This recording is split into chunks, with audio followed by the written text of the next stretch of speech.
December 23rd, 1814, and the fading winter light cast long shadows across the sitting room of Ashworth House as Eleanor watched the seamstress make final alterations to the pale blue dress that hung upon the wooden form near the window.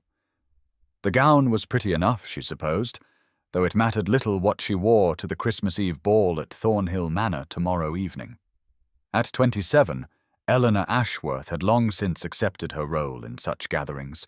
not as a participant in the glittering dance of courtship, but as a silent observer stationed among the widows and chaperones who lined the walls like faded wallpaper. Her fingers traced the silver handle of her oak walking stick, the last gift her father had given her before the fever took him 3 years past, and she felt the familiar ache that accompanied every thought of him. The childhood illness that had left her with a pronounced limp had also left her with something far more damaging in the eyes of society, an imperfection that rendered her invisible to every eligible gentleman who entered a ballroom. The door burst open and Harriet swept in, all golden curls and rose-pink cheeks, her 19 years of unblemished beauty filling the room like sunshine breaking through clouds. "Oh, Eleanor, have you heard?" she exclaimed, clasping her hands together. "Lord Thomas Greville has confirmed his attendance tomorrow evening, and Mamma says he has been asking after me specifically." Eleanor smiled at her younger sister, genuine warmth mixing with the familiar, bittersweet longing that Harriet's presence always stirred within her. "That is wonderful news," she said softly. "You must wear the white silk with the holly embroidery. It brings out the color of your eyes." Harriet twirled before the mirror, already imagining herself in Lord Greville's arms, while Eleanor turned her gaze toward the window where the first snowflakes of winter had begun to fall. The world outside was transforming into something magical, blanketed in white promise, and yet Eleanor felt only the cold seeping through the glass. She rose carefully, her walking stick bearing her weight as she made her way toward the door, intending to retreat to the quiet sanctuary of her room. She had nearly reached the hallway when voices drifted from the adjacent parlor where her mother was receiving afternoon callers. "Poor Eleanor," Lady Beatrice Sinclair was saying, her voice carrying that particular tone of false sympathy that society ladies perfected like an art form. "It is really quite tragic how she hobbles about, is it not? One almost wonders why Mrs. Ashworth bothers bringing her to these events at all. She will never dance, never marry. She is simply taking up space that could be occupied by someone who matters." Eleanor froze, her hand gripping her walking stick until her knuckles turned white. The snow continued to fall outside, gentle and indifferent, as the words carved themselves into her heart like letters etched in ice. Now please take a moment and subscribe to our channel and comment where you are watching from and what time is it. It is always fascinating to see where these stories get all around the world. Thank you. The dining room felt colder than usual that evening. Or perhaps Eleanor simply could not shake the chill that had settled into her bones since Lady Beatrice's words had found their mark.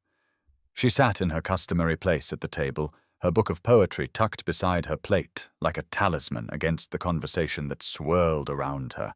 and she focused on moving food from dish to mouth with mechanical precision while her mother and sister discussed tomorrow's ball with breathless anticipation. "You must wear my pearls, Harriet," Mrs. Caroline Ashworth was saying, her eyes bright with the kind of hope that had long since abandoned her elder daughter. "They will catch the candlelight beautifully, and Lord Greville will not be able to look away." Eleanor watched her mother's hands flutter like anxious birds as she described the guest list, the orchestra that had been engaged, the particular shade of punch that Lady Ravenscroft had reportedly ordered from London. The Ravenscrofts owned Thornhill Manor, of course, though the old Duchess had passed 2 years prior, and the estate had stood quiet ever since her son the Duke had departed for the continent on some scholarly pursuit that society found both eccentric and vaguely scandalous. "But he has returned,"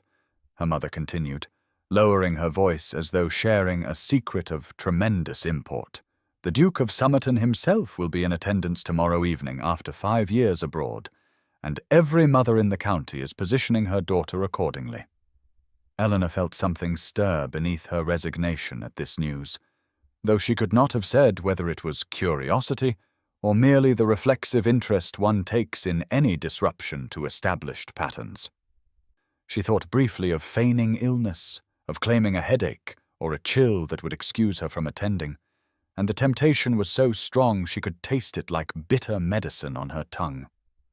But then she looked at Harriet, radiant with nervous excitement, and she remembered that her sister would need someone to watch over her, someone to ensure that Lord Greville's attentions remained honourable, someone to provide the steady presence that their mother's fluttering anxiety could not supply. "I shall wear the green velvet," Eleanor said quietly, speaking for the first time since the meal began,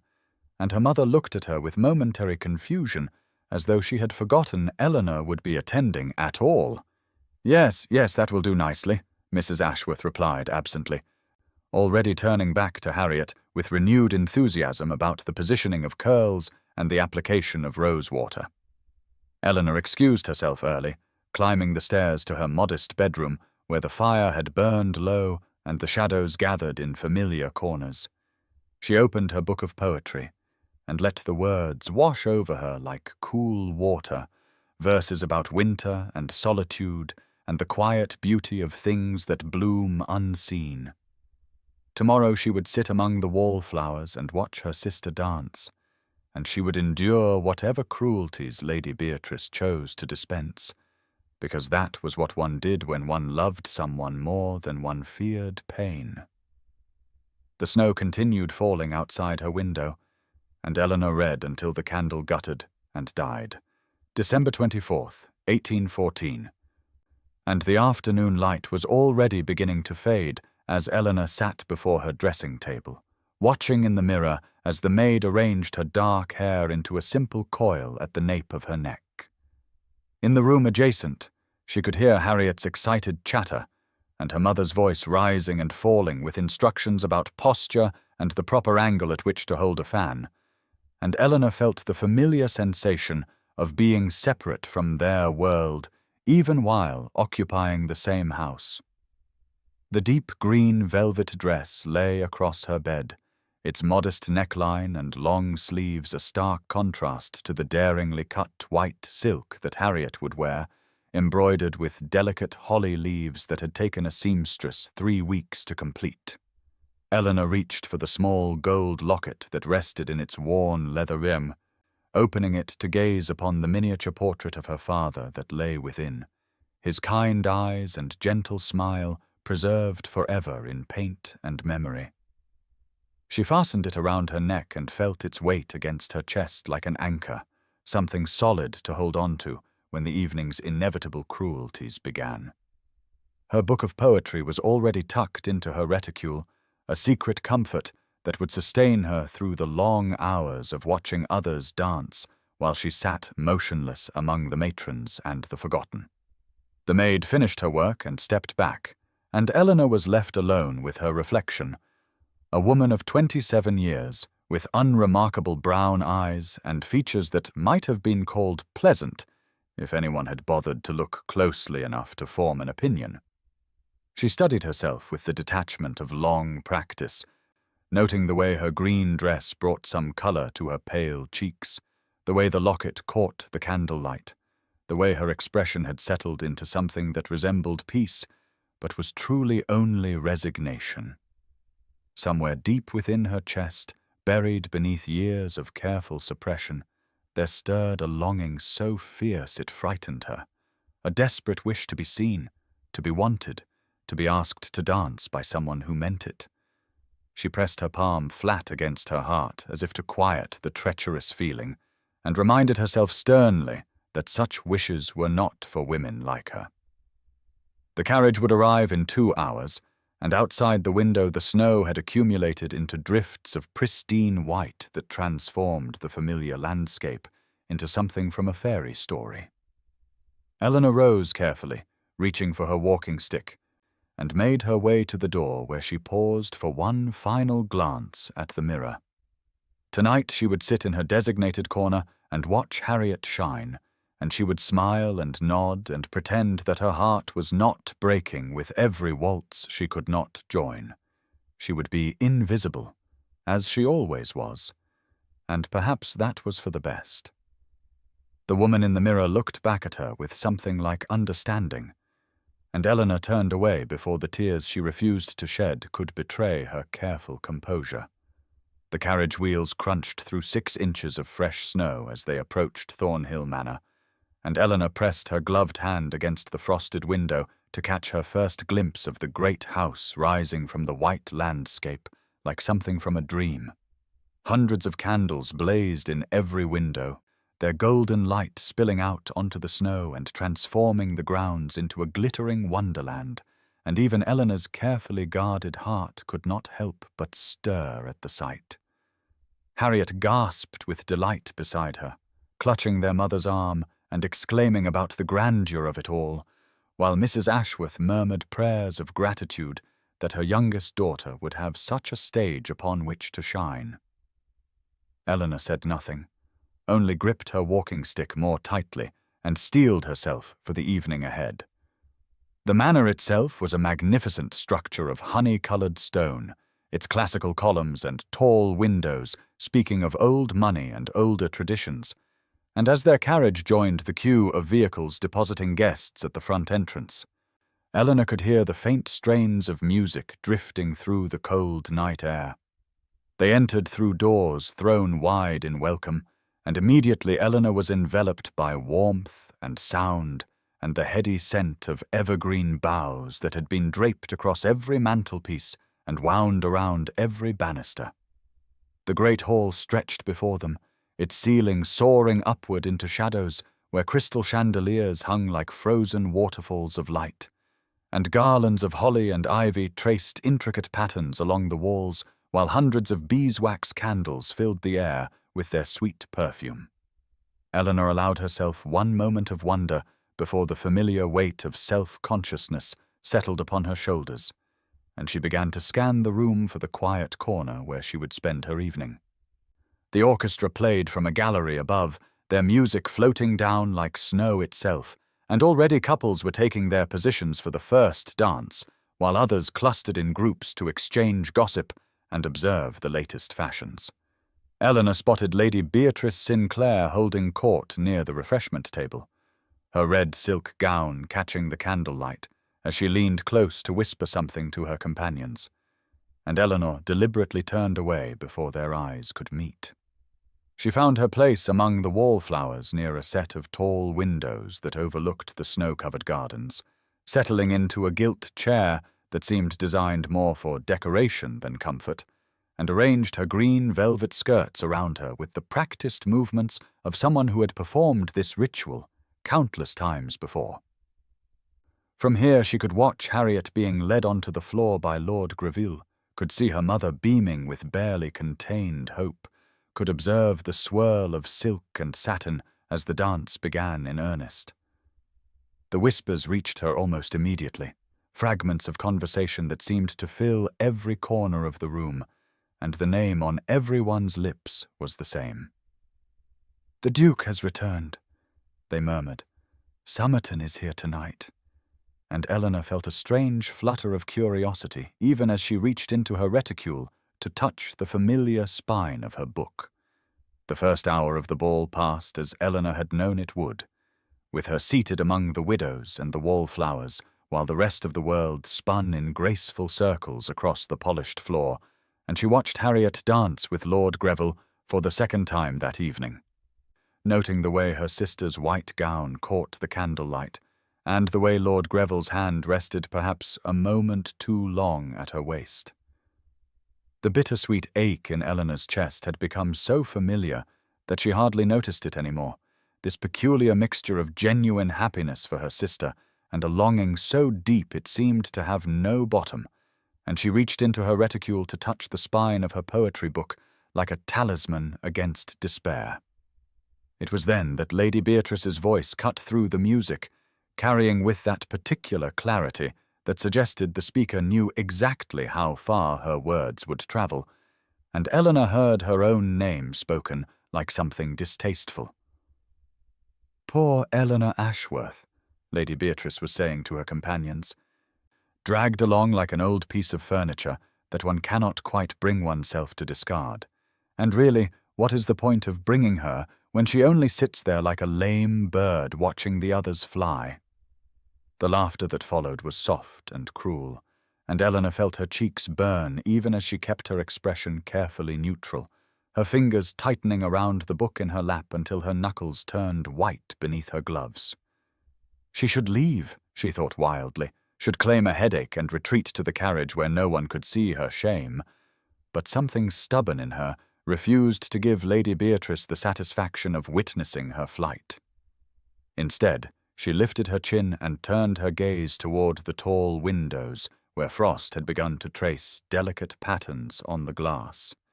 And it was in that moment of quiet defiance that she first saw him. He stood near the great fireplace at the far end of the hall, a tall figure in a dark blue coat that seemed to absorb the light rather than reflect it. And even from this distance, Eleanor could see that he was not watching the dancers like everyone else. His attention was fixed upon something else entirely, and when Eleanor followed his line of sight, she realized with a start that he appeared to be looking directly at her. She told herself it was impossible, that a man of such obvious distinction would have no reason to notice a spinster sitting among the forgotten, and yet when she risked another glance, he had not looked away. His face was striking rather than handsome, with strong features and eyes that seemed to miss nothing, and upon his hand she could see the glint of a heavy signet ring that marked him as someone of considerable importance. The whispers around her shifted, and Eleanor caught fragments of conversation that made her heart beat strangely faster. "The Duke of Somerton," someone murmured, returned at last after 5 years abroad,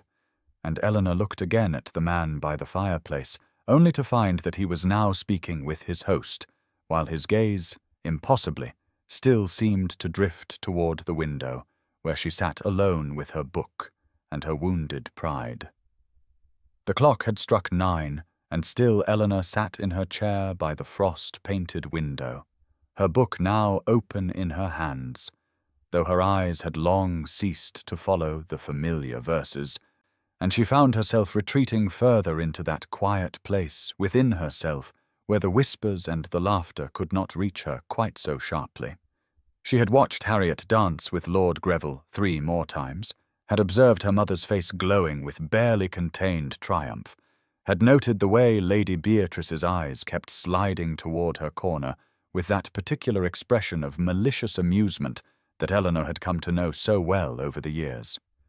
The ball was in full swing now, the music swelling from the gallery above as couples twirled and dipped in patterns that Eleanor had once memorized from watching through doorways, and she told herself that she was content to sit here with her poetry and her solitude while the rest of the world celebrated Christmas Eve in all its glittering splendor. It was a lie, of course, but it was a comfortable lie, one she had wrapped around herself like a worn blanket against the cold. She did not notice at first when the whispers near her began to change in character, shifting from the usual gossip about gowns and romantic prospects to something more speculative and wondering, and it was only when she heard the words unconventional and refuses to follow expectations that she looked up from her book to discover the source of this new fascination. The Duke of Somerton was moving through the crowd with the kind of purposeful stride that suggested a man who knew exactly where he was going,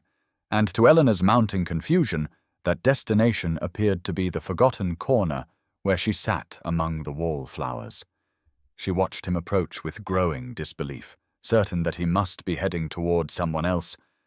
perhaps one of the widows seated nearby, or a guest she had not noticed standing behind her. But when he stopped directly before her chair and inclined his head in greeting, there could be no mistaking his intention. His eyes met hers with an intensity that made her breath catch strangely in her chest, and she saw now that they were a deep grey, like winter storms gathering over the moors, and they held none of the pity or condescension she had learned to expect from those who bothered to acknowledge her existence at all. The waltz that had been playing faded into silence as the orchestra prepared for the next piece, and in that suspended moment, Eleanor became acutely aware of how visible she suddenly was, how the guests nearby had stopped their conversations to stare at this most unexpected tableau. "Miss Ashworth," the Duke said, and his voice was lower than she had imagined it would be, warm and deliberate in a way that suggested he chose his words with care. "I wonder if you might do me the honor of this next dance." Eleanor's fingers tightened around her book, her heart pounding against her ribs, and she felt the familiar weight of her walking stick pressed against her leg as she searched his face for any sign of mockery or cruel amusement, and found instead only patient, genuine interest that left her utterly at a loss for words. The silence that stretched between them felt like a living thing, fragile and trembling with possibility, and Eleanor found herself searching for words that would not come while the Duke of Somerton stood before her with that patient, waiting expression that suggested he had all the time in the world for her answer. She could feel the weight of watching eyes upon them now, could sense the way conversations had stilled and fans had ceased their fluttering as society turned its collective attention toward this most unexpected tableau, and the awareness of their scrutiny made her spine stiffen with something that felt almost like defiance. "Your Grace," she said finally, and her voice came out steadier than she had expected. "You do me great honor, but I fear you have chosen your partner poorly, for I do not dance." The words hung in the air between them, blunt and unadorned, and she watched his face for the flicker of confusion or the dawning understanding that would send him retreating back to the bright and beautiful world where he belonged. But instead she saw only a slight tilting of his head, as though her refusal had intrigued rather than deterred him. The music had started again, a gentle country dance that set the other couples spinning across the floor, and still he did not move from his position before her chair. "Forgive my presumption, Miss Ashworth," he said, "but when you say you do not dance, do you mean that you choose not to, or that you cannot?" Eleanor felt her cheeks flush at the directness of his question, at the way he refused to accept polite evasions and social fictions, and she found herself answering with equal honesty before she could think better of it. "I cannot, Your Grace," she said, and her hand moved unconsciously toward her walking stick resting against the arm of her chair. "A childhood illness left me with a weakness in my leg that makes such activities impossible." She braced herself for the pity that would surely follow, for the awkward condolences and the hasty retreat that she had witnessed so many times before when others learned of her limitation. But the Duke's expression did not change, except perhaps to grow more interested, more intent.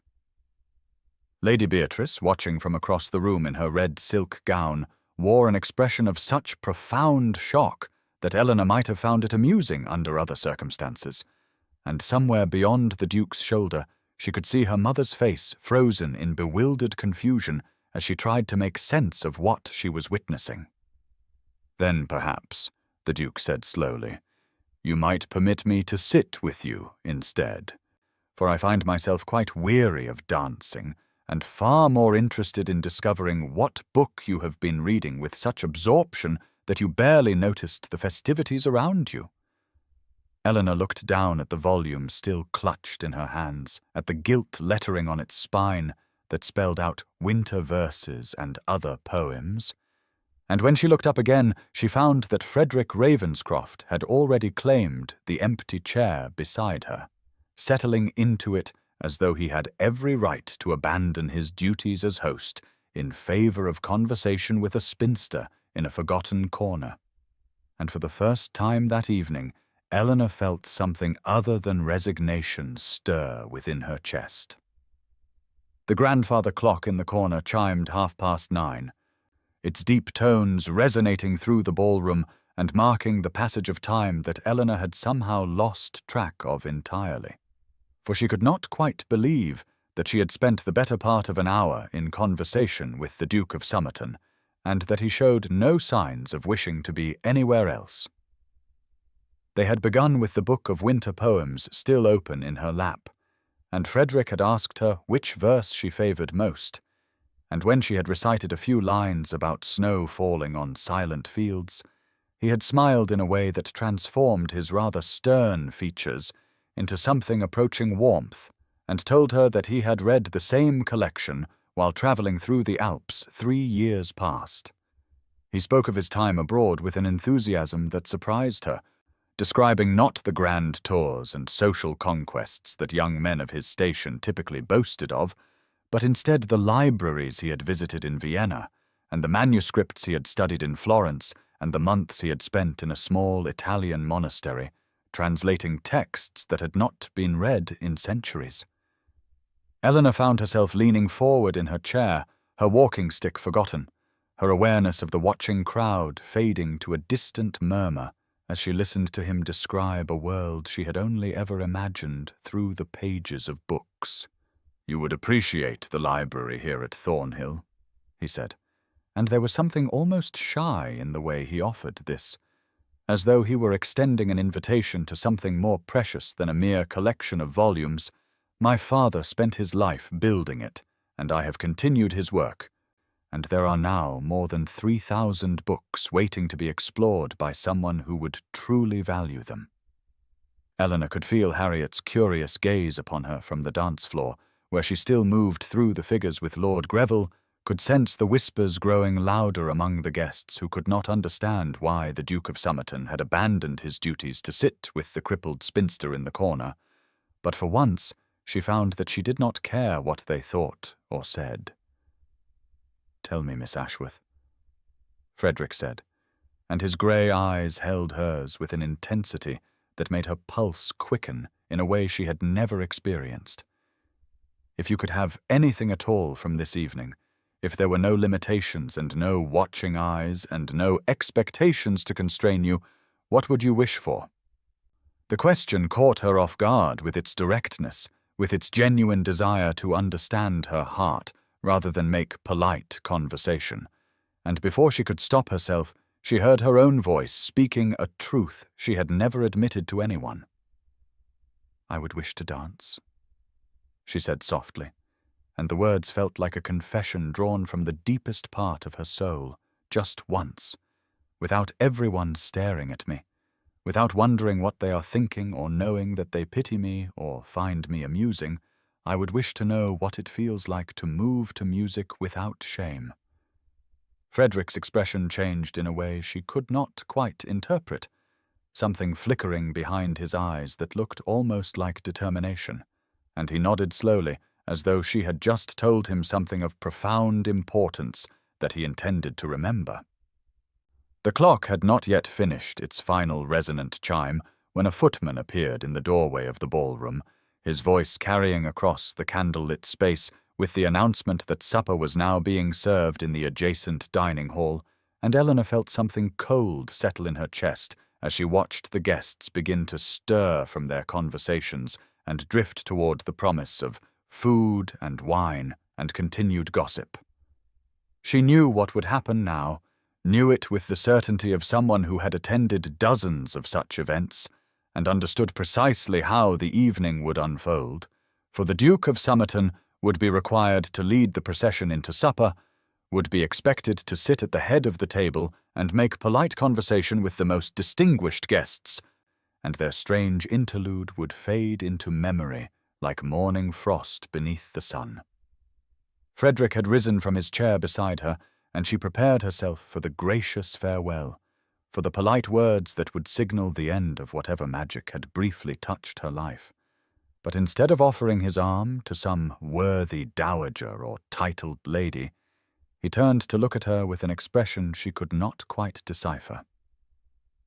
"Miss Ashworth," he said, and his voice was low enough that only she could hear him above the rustle of silk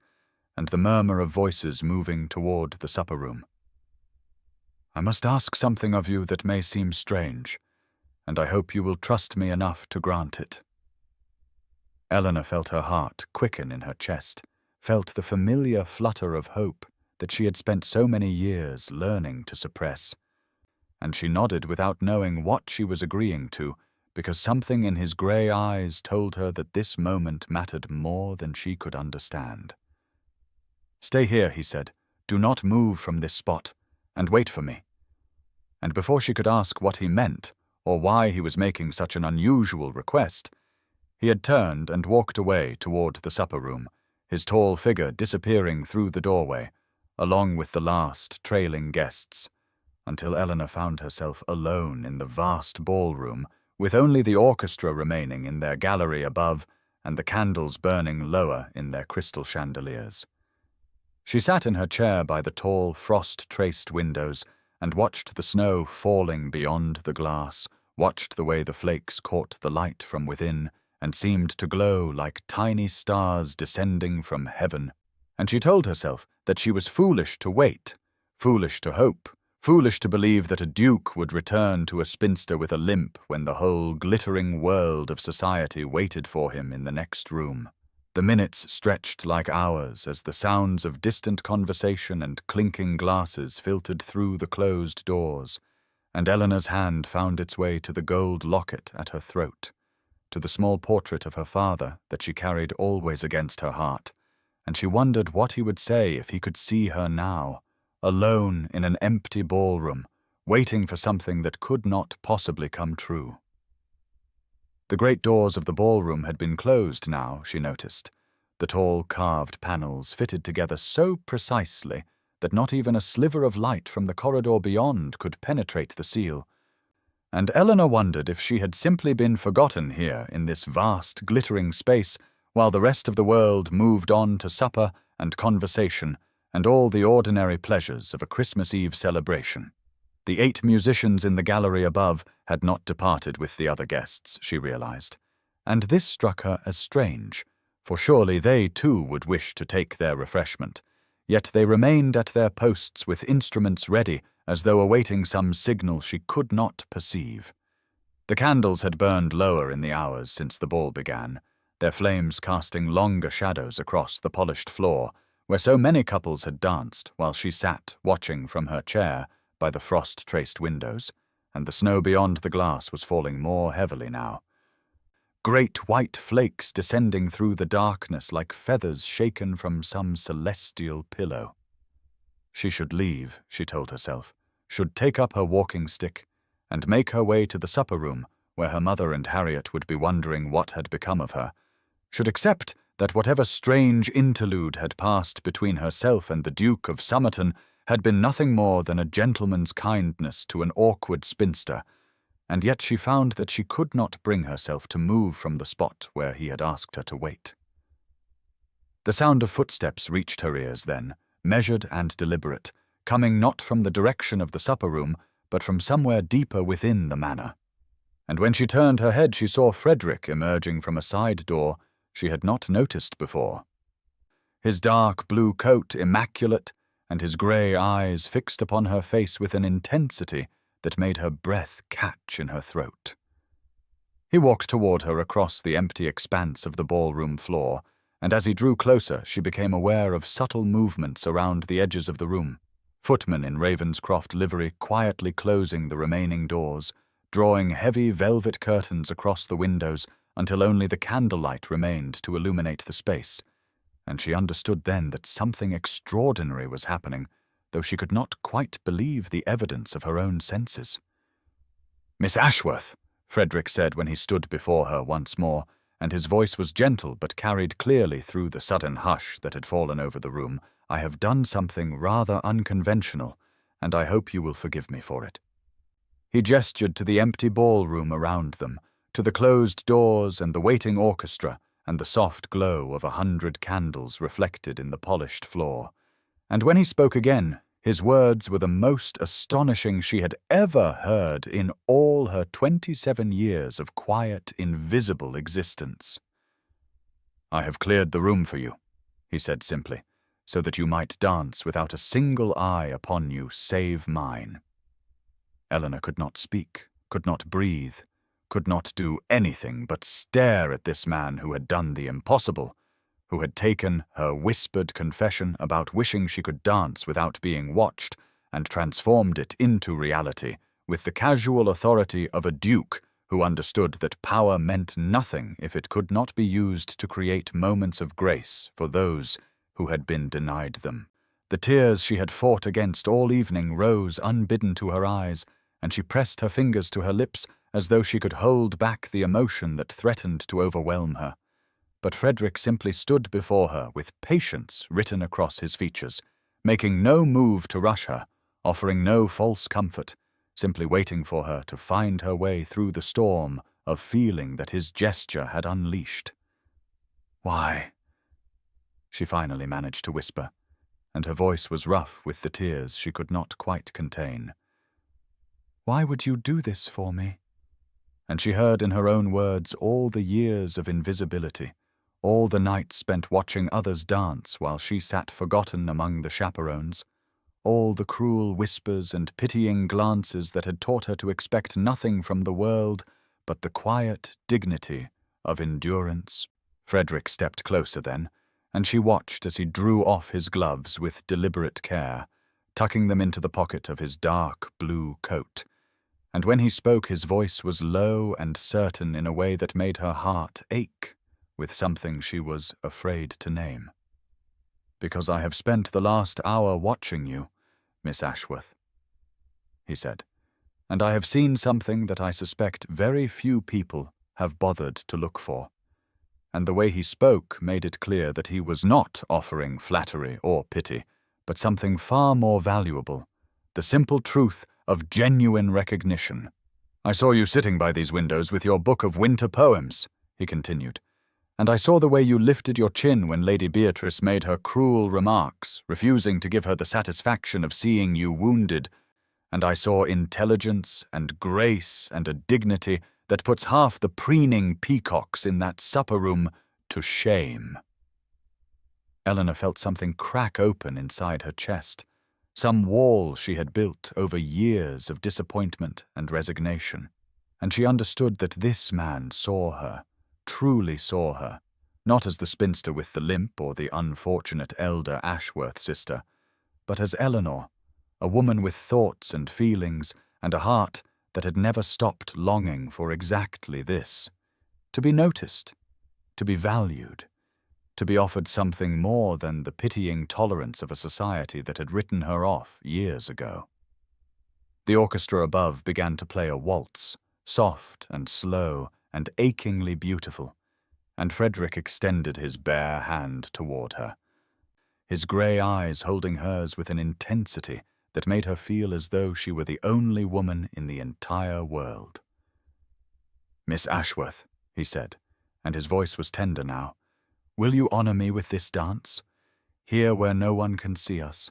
here where the only eyes upon you are mine, and I promise you they see nothing but beauty."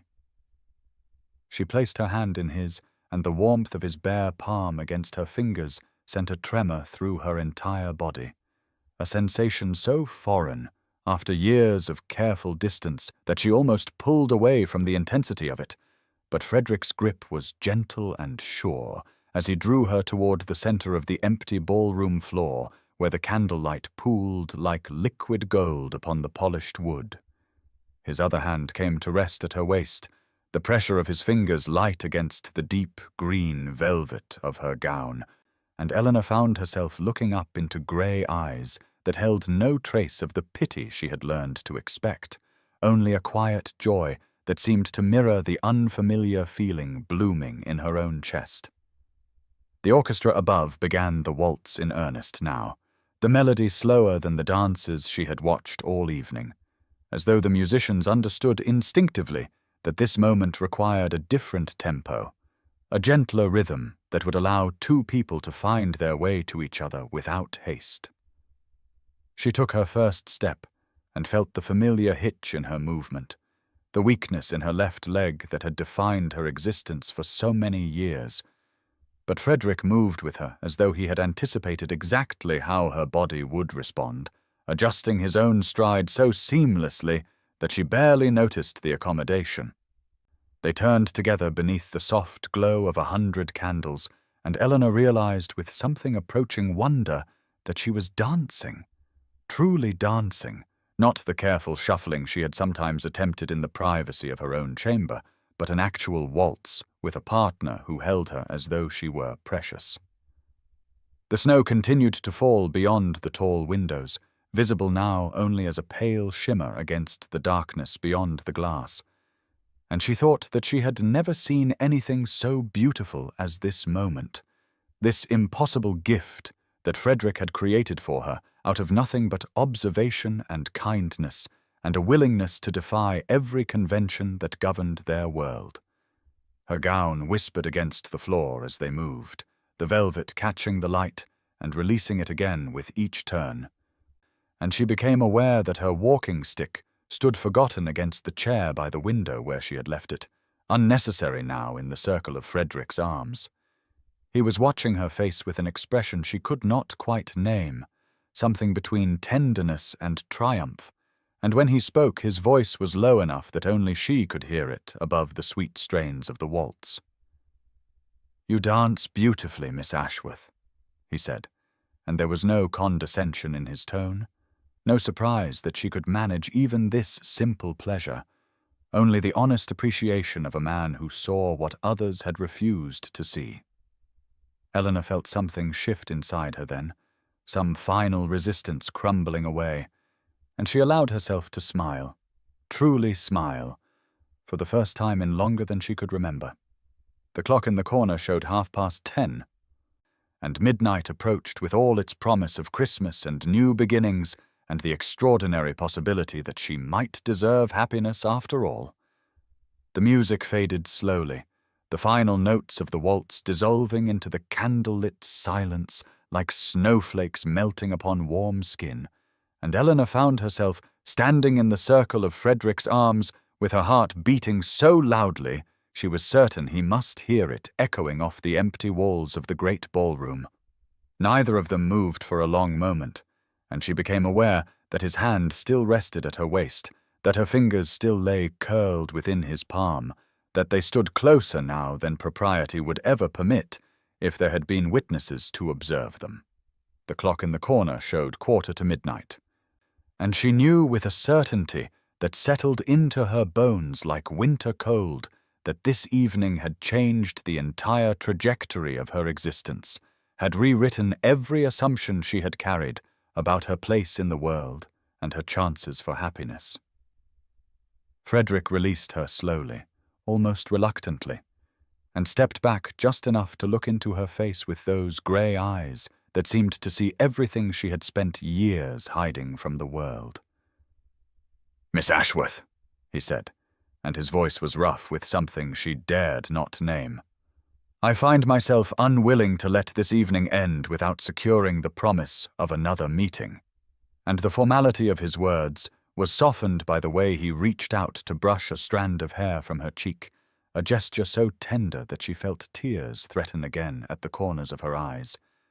She heard distant sounds now, the murmur of voices and the scrape of chairs that indicated supper was concluding, that the guests would soon return to find the ballroom they had left empty, now occupied by a duke and a spinster standing far too close together in the amber glow of dying candles. "May I call upon you tomorrow?" he asked. And there was a vulnerability in his question that startled her, as though this man who commanded rooms with his presence and cleared ballrooms with a word was genuinely uncertain whether she would grant him this small request. "It is Christmas Day tomorrow," she said, and her voice came out steadier than she had expected, and her mother would think it most irregular for a duke to come calling on a holiday morning when they had only just met. "Then let her think me irregular," Frederick replied, and a smile curved his lips in a way that made her heart stutter in her chest, for I have spent 5 years abroad cultivating a reputation for eccentricity, and I should hate to disappoint anyone by suddenly becoming conventional now. The doors at the far end of the ballroom began to open, and Eleanor heard the swell of voices as guests filtered back toward the dancing, their conversations dying into shocked whispers as they took in the sight of the Duke of Somerton standing alone with Eleanor Ashworth in the middle of an otherwise empty floor. "Yes," Eleanor said quickly, before her courage could fail her,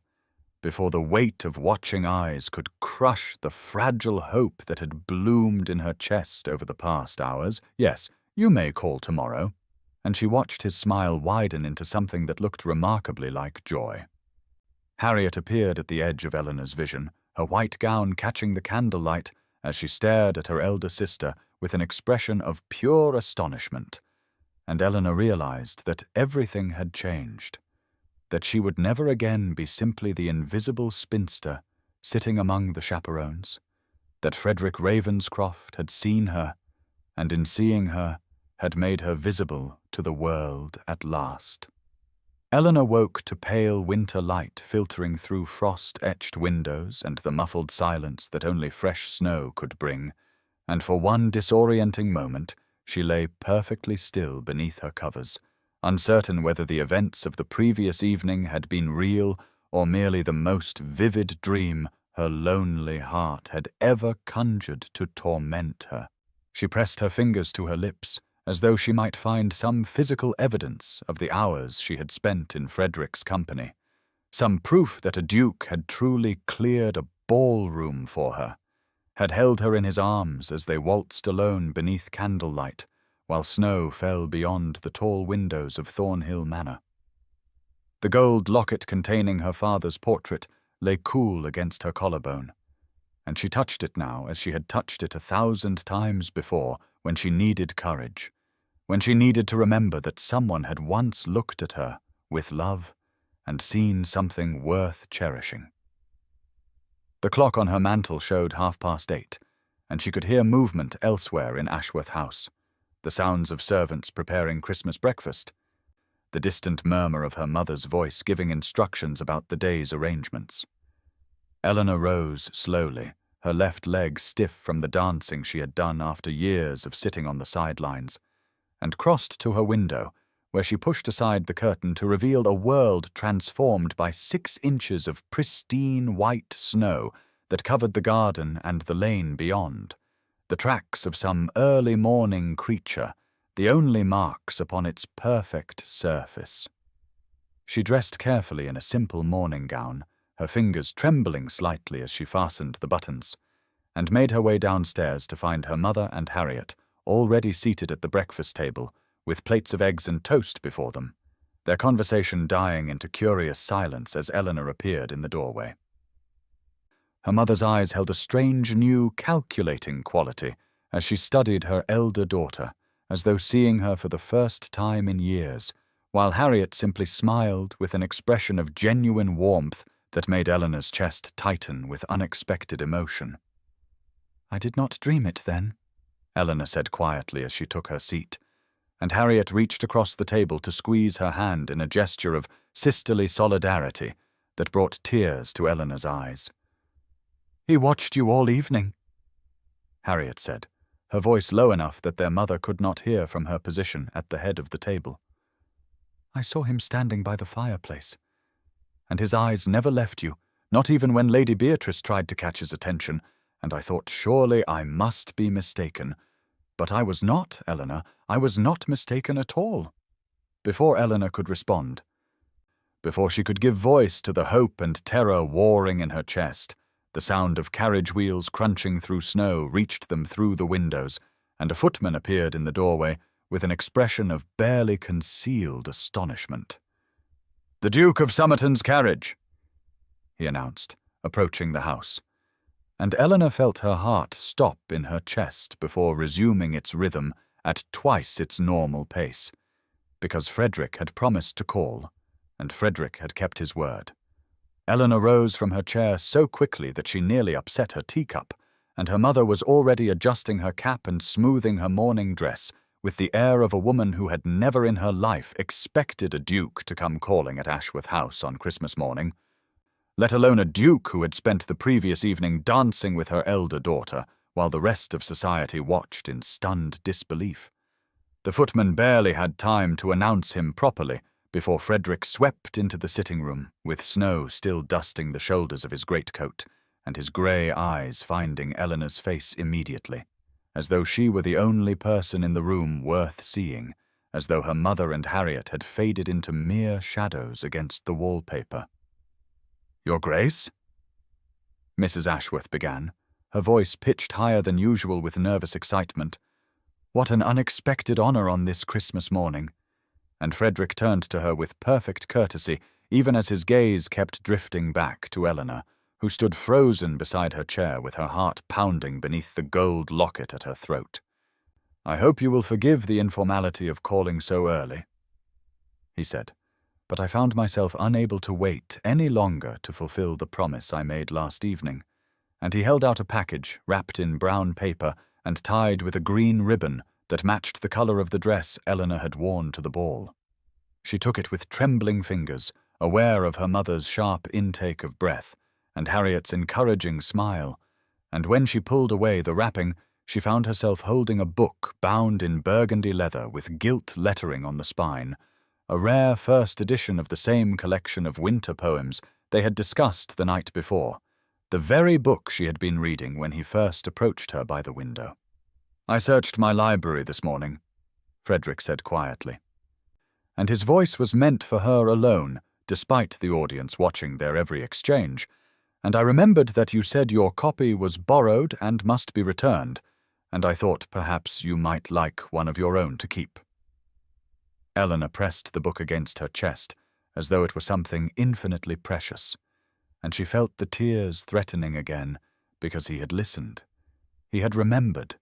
He had gone to the trouble of finding this gift for her on Christmas morning, when he could have been doing anything else in the world. "I have also come to extend an invitation," Frederick continued, turning now to include Mrs. Ashworth and Harriet in his address. "I am hosting a New Year's Eve celebration at Thornhill Manor, and I would be honored if your family would attend as my special guests." Her mother accepted with an enthusiasm that bordered on unseemly, but Eleanor barely heard the words, because Frederick was looking at her again with that expression of tender intent. And then he asked if Miss Ashworth might show him the garden despite the snow, and somehow they found themselves standing together among the frozen evergreen hedges with their breath making clouds in the cold air. And Frederick took her gloved hand in his and said simply, "I meant every word I spoke last night," and Eleanor finally allowed herself to believe that perhaps this was not a dream after all. The week that followed Christmas Day passed in a blur of stolen moments and growing certainty, each day bringing Frederick to Ashworth House with some new excuse to see Eleanor, whether to bring her another book from his collection or to walk with her through the snow-covered lanes near her home, or simply to sit beside her in the parlor while her mother pretended not to watch their every interaction with barely concealed delight. Eleanor felt herself changing with each visit,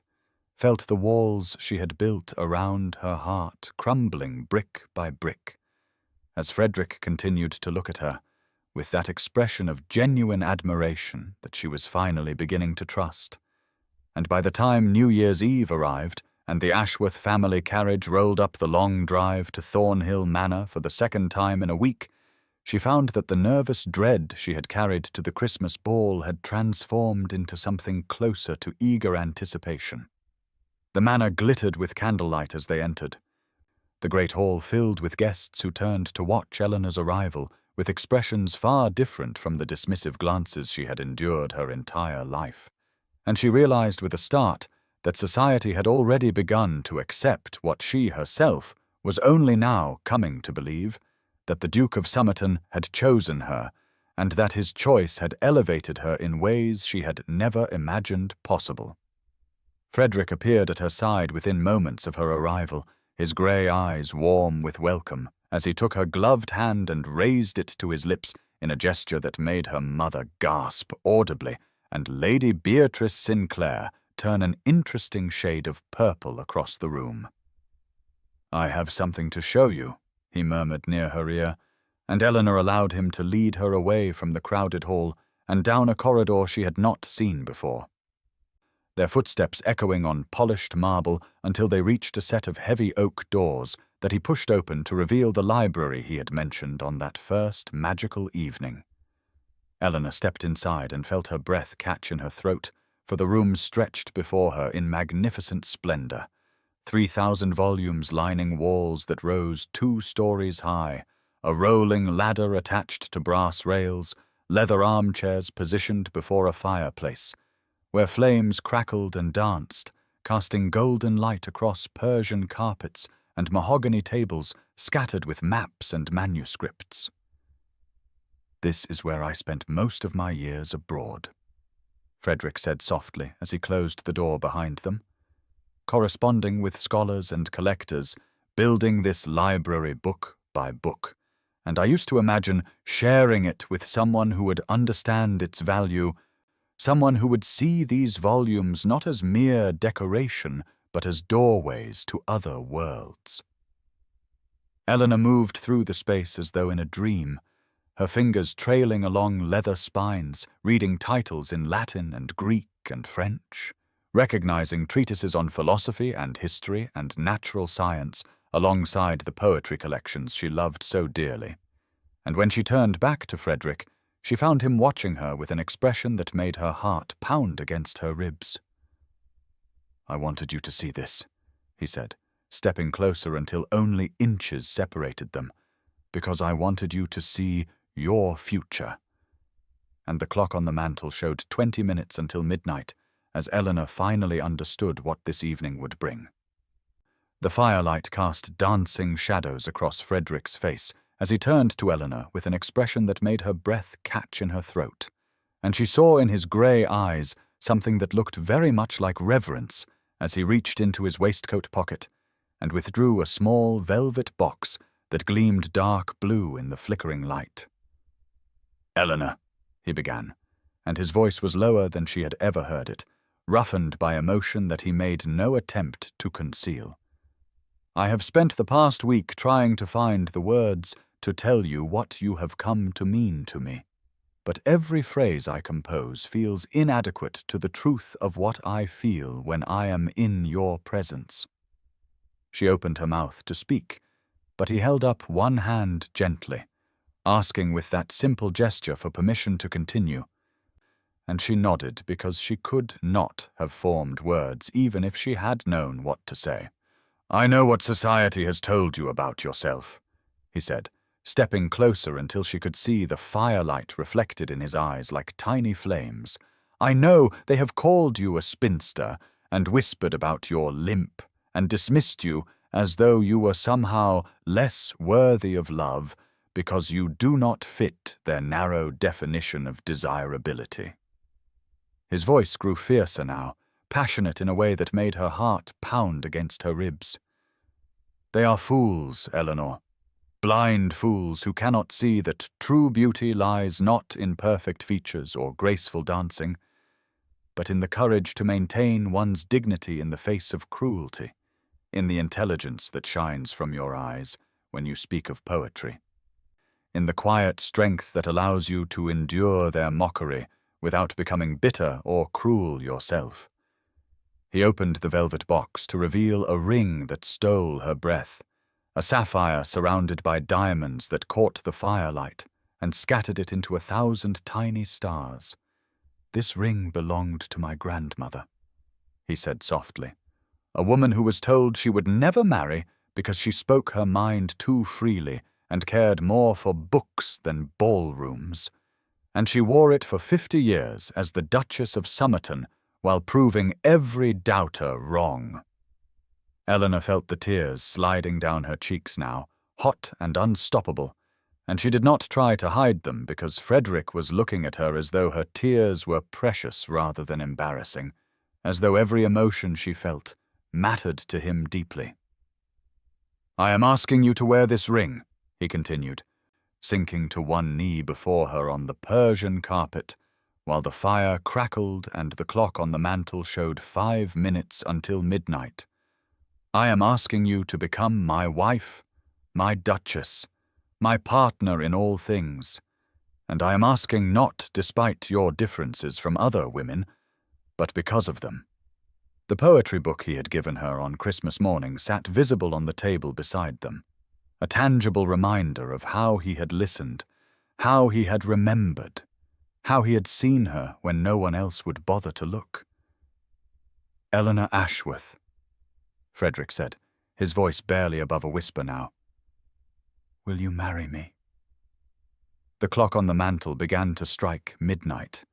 as Eleanor looked down at Frederick kneeling before her,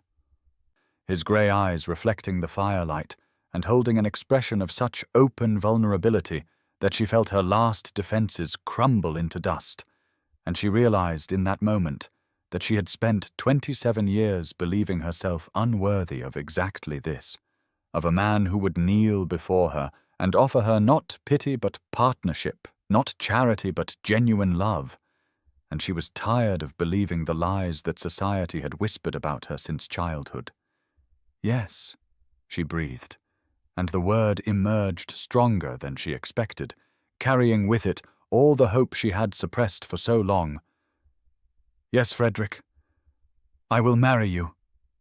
And she watched his face transform with joy as the clock continued its midnight chimes, marking the death of one year and the birth of another, just as this moment marked the death of the woman she had been and the birth of someone new. Someone who dared to believe she deserved happiness. Frederick rose from his knee and took her hands in his, and she could feel them trembling slightly as he slid the sapphire ring onto her finger, the stones catching the firelight and scattering blue and white sparks across the library walls like stars coming down from heaven to witness their promise to each other. "You have made me the happiest man in England," he said, his voice rough with emotion, and Eleanor laughed through her tears because she had never imagined anyone saying such words to her, had resigned herself to a life of watching from the edges while others found love. And now here she stood in a library containing 3,000 books, with a duke who saw her clearly and loved what he saw. The clock finished its 12th chime, and Frederick lifted one hand to cup her face with infinite tenderness, his thumb brushing away the tears that streamed down her cheeks as he leaned closer, and Eleanor felt her heart pounding so fiercely she was certain he must hear it as his lips met hers in a kiss that was gentle at first, questioning, giving her every opportunity to pull away. But she did not pull away because she had spent her entire life pulling away from joy, and she was finished with that now. The kiss deepened as she rose onto her toes, despite the ache in her leg, her hands gripping his lapels to steady herself, and she felt his arm wrap around her waist to support her as naturally as he had supported her during their first dance, and when they finally parted they were both breathless and smiling, and the new year had begun. "We should return to the guests," Frederick murmured against her hair, though he made no move to release her. "They will wonder where their host has disappeared to." And Eleanor nodded, but allowed herself one more moment in his arms, one more breath of this happiness that still felt fragile and impossible despite the weight of the ring on her finger. When they finally emerged from the library and walked together toward the great hall, where music and laughter spilled through the doorways, Eleanor saw the guests turn to watch them approach, saw the recognition dawn on face after face as they noticed her tear-stained cheeks and radiant smile and the sapphire glittering on her hand, and for the first time in her life, she did not shrink from their stares, but lifted her chin and met their gazes with quiet pride, walking into her new life beside the man who had cleared an entire ballroom just to see her dance.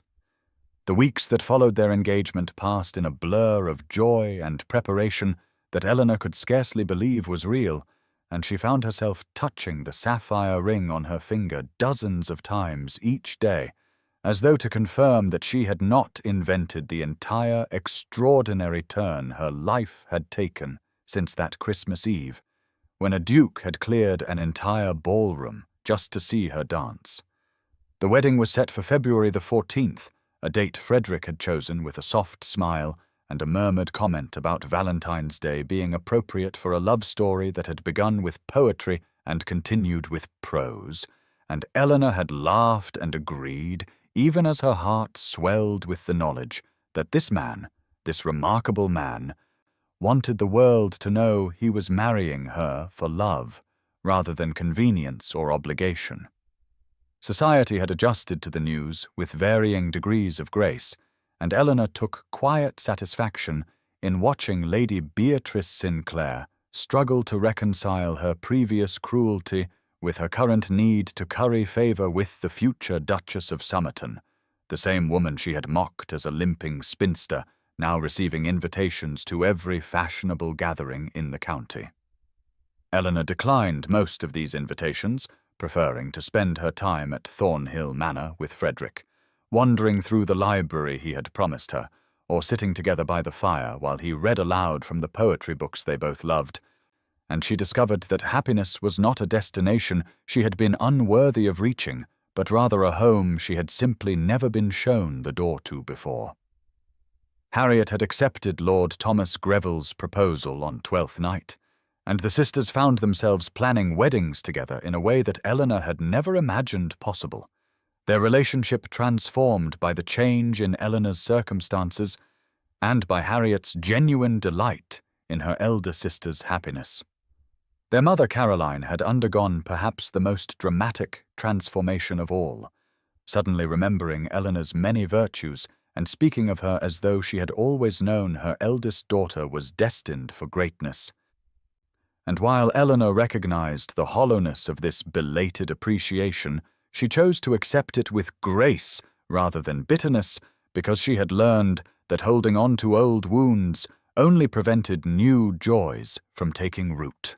The morning of February the 14th dawned clear and cold, with frost painting delicate patterns on the windows of Ashworth House, as Eleanor prepared to leave her childhood home for the last time as Miss Ashworth,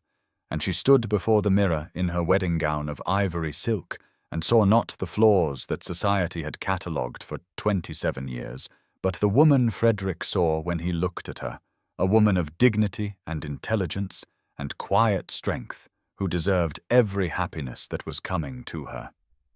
Her oak walking stick with its silver handle stood in the corner where it had always stood, a gift from her father that had supported her through years of difficulty, and she picked it up now, not with shame, but with gratitude for the journey it represented, the long road that had led her here to this moment when everything was about to change. The church of St. Michael stood adorned with winter roses and evergreen boughs as Eleanor made her way down the aisle on that Valentine's morning, her oak walking stick with its silver handle keeping rhythm with the organ music that swelled through the ancient stone nave, and she felt the eyes of every person in attendance upon her. But for the first time in her life, those eyes held no power to wound her, because at the end of the aisle stood Frederick, her Frederick, watching her approach with an expression of such profound love and wonder that she felt tears prick at her eyes, even as a smile spread across her face. The ceremony passed in a blur of sacred words and solemn vows, and when Frederick slipped the gold band onto her finger beside the sapphire engagement ring, Eleanor heard her own voice steady and strong as she promised to love and cherish him for all the days of her life, a promise she made not out of duty or gratitude, but out of genuine love for the man who had seen her when no one else bothered to look. They emerged from the church into bright February sunshine that made the frost sparkle like scattered diamonds. And the villagers who had gathered to witness the new Duchess of Somerton cheered as Frederick handed her into the carriage that would carry them to Thornhill Manor for the wedding breakfast, and Eleanor laughed with pure joy as he climbed in beside her and pulled her close, pressing a kiss to her temple, while the carriage wheels crunched over frozen ground. The wedding breakfast was everything elegant and warm, with fires blazing in every hearth and champagne flowing freely, and Eleanor sat beside her husband at the head of the long table and marveled at how completely her life had changed in the space of 8 weeks, how the woman who had resigned herself to spinsterhood now wore a duchess's coronet and the love of a good man like a mantle of light around her shoulders. When the last guests had departed and the servants had retired, Frederick led Eleanor through the quiet corridors of Thornhill to the library where he had proposed, and they stood together before the fire that crackled in the hearth, husband and wife at last. "I have one more gift for you," Frederick said softly, and he crossed to the desk where a leather-bound volume lay waiting, and when he placed it in her hands, Eleanor saw that it was her own book of winter poems, the same one she had been reading on the night they met. But now its flyleaf bore an inscription in Frederick's flowing hand: "To my Eleanor, who taught me that the most beautiful things are often found in quiet corners, overlooked by those too foolish to truly see." She wept then, happy tears that Frederick kissed away one by one, and as the fire burned low and the winter stars wheeled overhead through the library windows, Eleanor knew with absolute certainty that she had found her home, not in this grand manor with its 3,000 books and its ancient name, but in the arms of the man who had cleared an entire ballroom just to see her dance.